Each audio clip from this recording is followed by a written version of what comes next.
యేసయ్య నామములో ఈ సోమవారపు రాత్రి కాలమున మీకు నా శుభములు వందనములు తెలుపుతూ ఉన్నాను. ఈ రాత్రికాల ప్రార్థనకై దేవునికి కృతజ్ఞతలు చెల్లించుదాము. ప్రార్థన చేద్దాం. ప్రార్థన తరువాత పరిశుద్ధ గ్రంథములో ప్రవక్తలను గురించి మనం ఆలోచిస్తున్నప్పుడు ప్రవక్తలలో పెద్ద ప్రవక్త యెషయా ప్రవక్త. అయితే యెషయా ప్రవక్త యెషయా గ్రంథములో తాను రాసిన గ్రంథములో ప్రభు అయిన యేసుక్రీస్తు యొక్క 7 ఆనవాళ్ళను గురించి వ్రాశాడు. 7 ఆనవాళ్ళు ప్రభు అయిన యేసుక్రీస్తు గురించి యెషయా ప్రవక్త తన గ్రంథములో వ్రాశాడు. ఆ 7 ఆనవాళ్ళు ఏంటి? రెండవదిగా సైన్యములకు అధిపతియగు యెహోవా అని యెషయా గ్రంథములో ఎన్నిసార్లు ఉంది?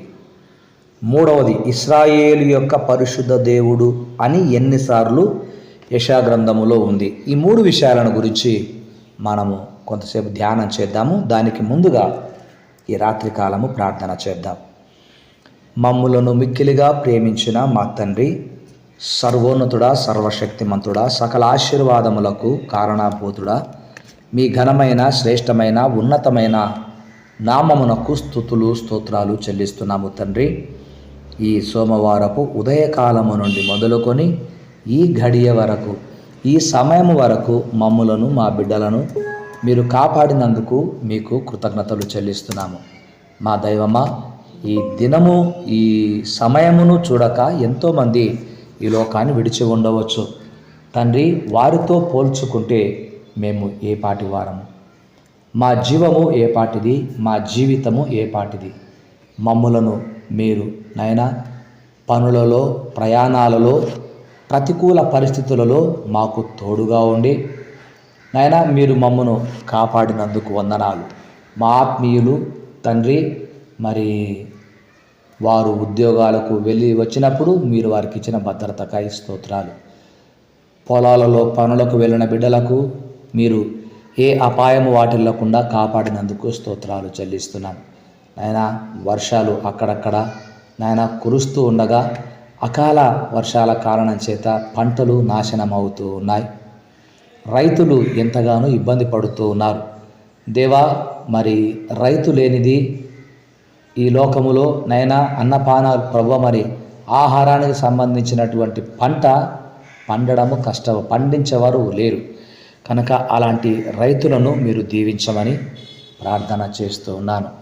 దేవా, రైతులను, వారి పొలాలను, వారి కుటుంబములను దీవించండి. దేవా, మీకే స్తుతి స్తోత్రాలు.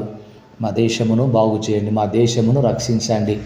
మహిమ కలిగిన మా తండ్రి, మా దేశానికి పొంచి ఉన్న శత్రు దేశాల నుండి మా దేశమును కాపాడమని ప్రార్థిస్తూ ఉంటున్నాం.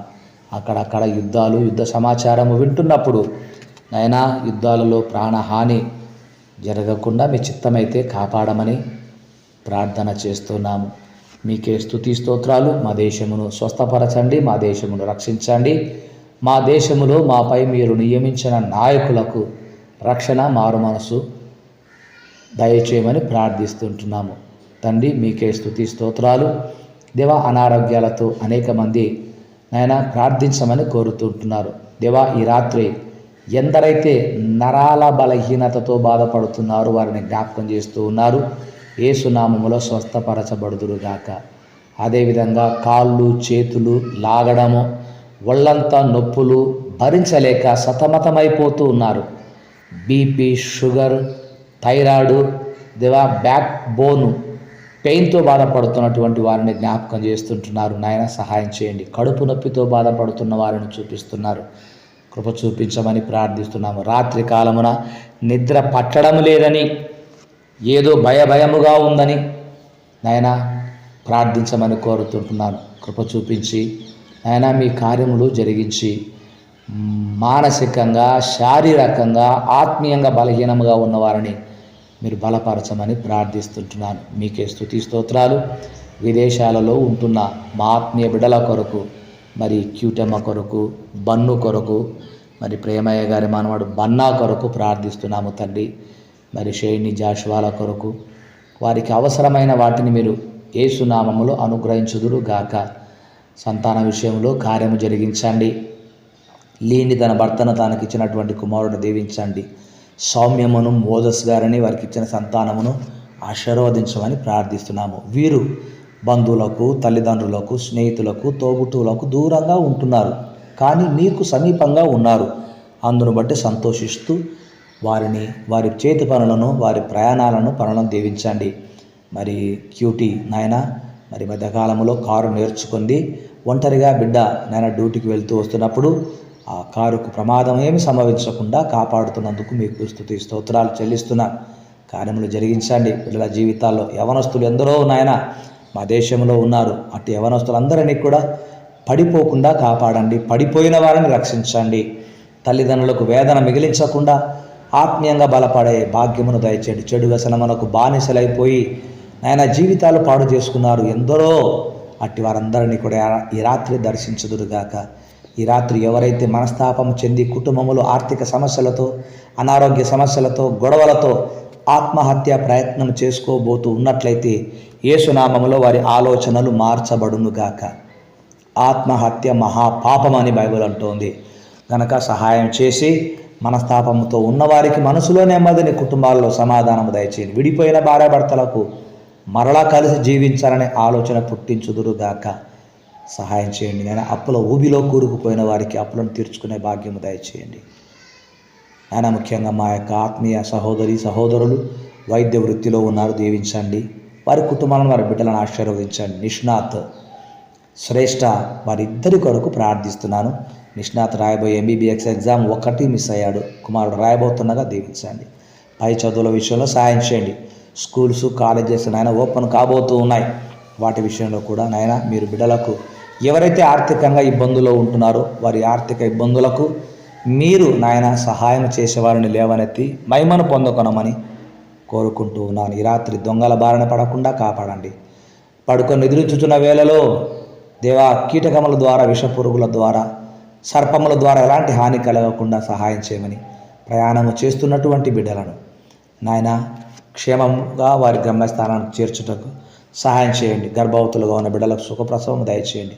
మా ఆత్మీయ బిడ్డల కుటుంబాల చుట్టూ, మా కుటుంబాల చుట్టూ, మా సంఘ బిడ్డల చుట్టూ మీ అగ్ని కంచెగా ఉంచి కాపాడమని మహిమ ఘనత మీకే చెల్లిస్తూ యేసునామమున ప్రార్థిస్తున్నాము తండ్రి. ఆమెన్.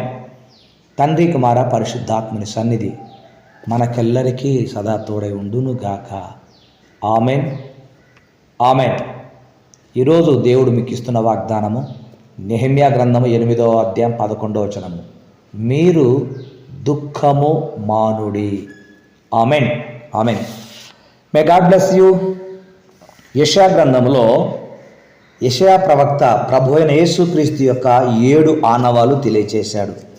అవి 1 ఆయన జననము, యెషయా గ్రంథం 7వ అధ్యాయం 14వ వచనము, 9వ అధ్యాయం 6వ వచనము. 2 ఆయన కుటుంబము, యెషయా గ్రంథం 11వ అధ్యాయం 1వ వచనము. 3 ఆయన అభిషేకము, యెషయా గ్రంథం 11వ అధ్యాయం 2వ వచనము. 4 ఆయన స్వభావము, యెషయా గ్రంథం 11వ అధ్యాయం 3-4 వచనాలు. 5 ఆయన శిలువ మరణము, యెషయా గ్రంథము 53వ అధ్యాయం అంతా. 6 ఆయన పునరుద్ధానము, యెషయా గ్రంథము 25వ అధ్యాయము 8వ వచనం. ఇక 7 ఆయన పాలన, ఆయన పరిపాలన, ఆయన ప్రభుత్వము, యెషయా గ్రంథము 11వ అధ్యాయము 6 నుంచి 9 వచనాల వరకు రాయబడి ఉంది. దేవునికి మహిమ కలుగునుగాక. హల్లెలూయా. క్రీస్తునందు ప్రియమైన వారలారా, పాత నిబంధన యొక్క ప్రవచనాత్మక భాగములో ఉన్న 17 పుస్తకాలలో, అనగా యెషయా నుండి మలాకి వరకు యెషయా గ్రంథము మొదటిది. ప్రవచనాత్మకమైన భాగములో ఉన్న 17 పుస్తకాలలో యెషయా గ్రంథం మొదటిది కనుక యెషయా ప్రవక్త ద్వారా దేవుడు యేసుక్రీస్తు యొక్క ఆనవాలు వ్రాయించాడు. రెండవది, ఈ యెషయా గ్రంథంలో ఇశ్రాయేలు యొక్క పరిశుద్ధ దేవుడు అనే మాట 30 సార్లు వ్రాయబడి ఉంది. ఇక మూడవదిగా సైన్యములకు అధిపతియగు యెహోవా అనే మాట 62 సార్లు వ్రాయబడి ఉంది. మన దేవుడు ఏమై ఉన్నాడు? దేవుడు ఈ ప్రవక్త ద్వారా వ్రాయించాడు. మన ప్రభువు, ఆ ప్రభువు యొక్క కృప, కనికరము, వాత్సల్యత, ఆయన సన్నిధి, ఆయన సమాధానము, ఆయన అనుగ్రహించే సంతోషము సదా మనకెల్లరికీ తోడై ఉండును గాక. ఆమెన్. Good night.